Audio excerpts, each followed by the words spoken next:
Ciao a tutti, bentornati sul canale R37 Info. Nel video di oggi vi mostrerò come aggiornare il firmware della vostra GoPro Mission 1 Pro tramite l'app Quik.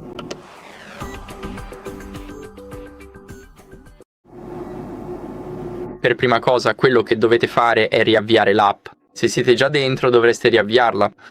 Andremo su GoPro Quik. Ora vogliamo accendere la nostra fotocamera, quindi premeremo questo pulsante proprio qui. Come potete vedere abbiamo acceso la fotocamera, quindi rimettiamola a posto. E ora quando andiamo sulla nostra GoPro, lasciatemi saltare e cliccare su Ho capito. Se non vedete alcuna notifica qui, significa che il vostro firmware è aggiornato. Quindi potete controllarlo in questo modo perché l'app vi dirà praticamente se avete un nuovo aggiornamento firmware disponibile. Quindi qui se cliccate sui tre puntini, come potete vedere la mia versione è U0 1.30, quindi questa è l'ultima versione del firmware. Assicuratevi di avere anche voi questa versione. E questa è la versione più recente, U al 20 luglio 2026.